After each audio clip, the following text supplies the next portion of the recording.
Hey everyone, thanks for checking out today's video. Denver brought his 2004 EP3 Civic SiR in for some tuning today, and I just had to share it with you guys. This car has some awesome parts on it, and I've actually already tuned it. It made some great numbers, so I'm going to share that with you. Actually, this is the second time this car has been to the shop.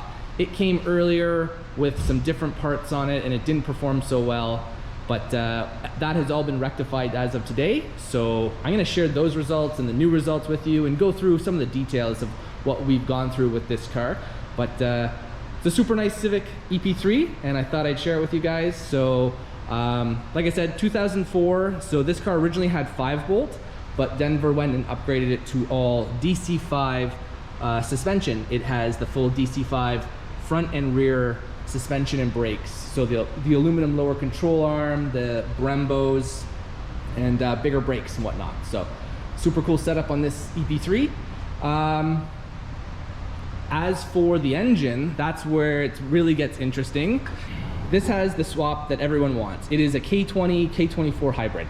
It is a TSX bottom end, internally stocked from 04 TSX, but it does have the K20, like basically the RSX Type S, K20 A2 oil pump. But other than that, the block is all stock, and it has a K20 A2 head. Inside the head though, it has drag Cartel 3.2 cams, Supertech valve springs retainers, and it has a modified RBB, I believe it was, VTC cam gear to allow up to 35 degrees of VTC rotation. So pretty cool setup. To round out the rest of the stuff, it has a custom 3-inch cold air intake. It has a K-Tune 70mm throttle body. It has an RBC Intake Manifold that's been ported for the 70mm throttle body. It has RDX Injectors. On the exhaust side, it has a Skunk 2 Alpha header, and it has today it has a custom 3-inch exhaust system. Before, the last time he was here, this car had a Tanabe, basically the same setup, not as good at intake, but he also had a Tanabe exhaust system, a catback exhaust, which was very restrictive and seriously hurt the power output of this setup. So I'm gonna cut to some shots of the dyno pulls and some tuning, and then I will cut back and we'll discuss the power that this thing put down. Actually guys, before I get to the dyno pulls, I've noticed in the comments people have asked to find out how these cams, any upgraded cams, idle. So I wanted to make sure I caught that for you guys. So we'll start it up and I'll show you what it's like.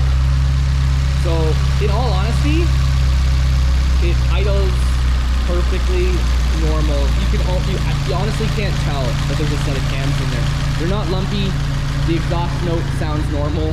I have idle set at 850, and this is the idle. Hopefully the GoPro mic picks it up well enough, but it sounds like a stock set of cams almost, realistically.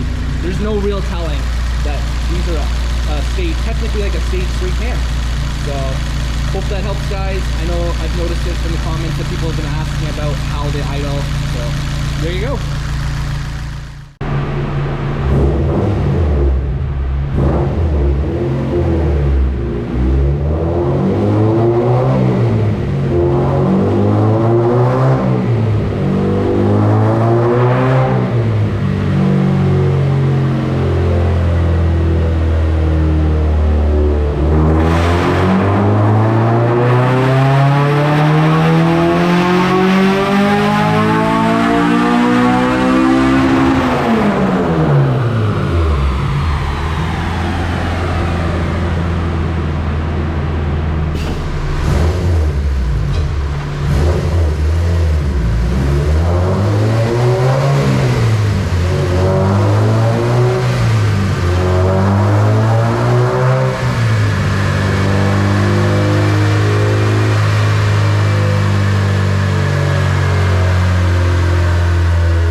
right, guys, hope you enjoyed those dyno pulls, but I'm sure you really want to know what this car put down.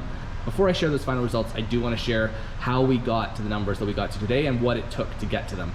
So this car came to me a month or two ago, and right off the bat when I saw it, I'm like, this is not a good combination of parts. The engine is fantastic, but the exhaust system was really restrictive. It was a Tanabe Medallion Touring, I believe. Super nice sounding exhaust, but just way too restrictive for this build. And yeah, basically as soon as I started tuning it, I'm like, yep, it's choked. It did not want to make power. As soon as VTEC engaged, it just wanted to lose power. Too much back pressure from that exhaust system. So what we ended up doing was just to verify that the exhaust system was the issue.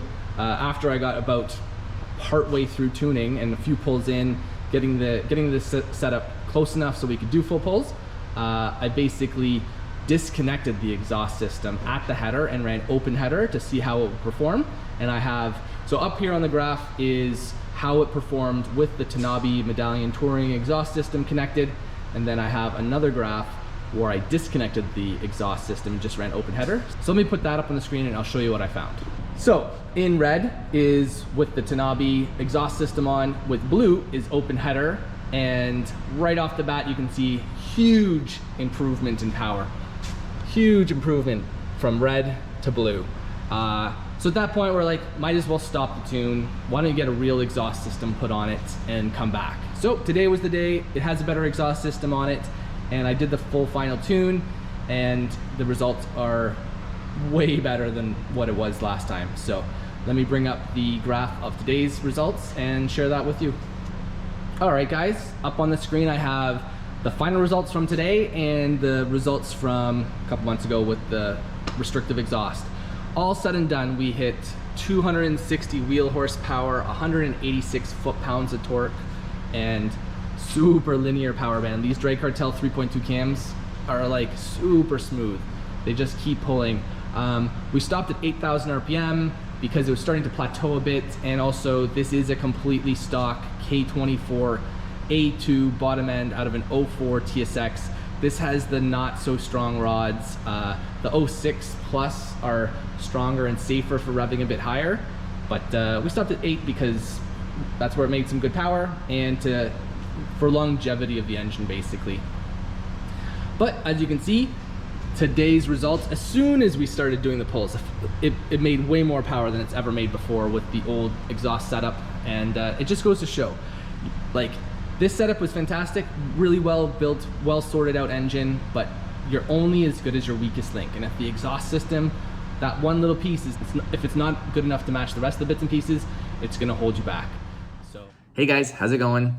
While I was editing this video, I realized I should address one thing that I know I'm gonna get questioned about, and it is, why did this setup only make 260 wheel horsepower with a set of stage 3 cams?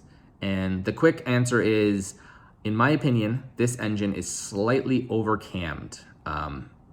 It still made great power, but technically you could make this power with a set of stage 2 cams, and I'm sure people will have expected it to make more power because it's running a set of stage 3 cams.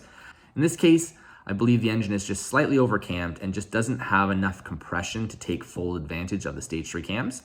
That being said, I know the owner has intentions of growing into these cams, and in this case, it didn't hurt. It still made great power. It still made the same power that a set of stage 2 cams would make.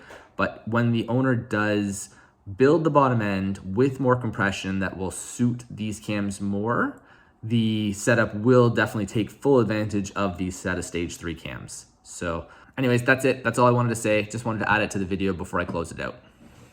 So anyways, I thought you guys might find that interesting. I hope you've enjoyed this video. 260, 186, fantastic results for this setup. He's gonna be super happy with it. And but that's it for today, guys. Hope you've enjoyed it. Thanks again for watching, and I'll see you again soon. Bye now.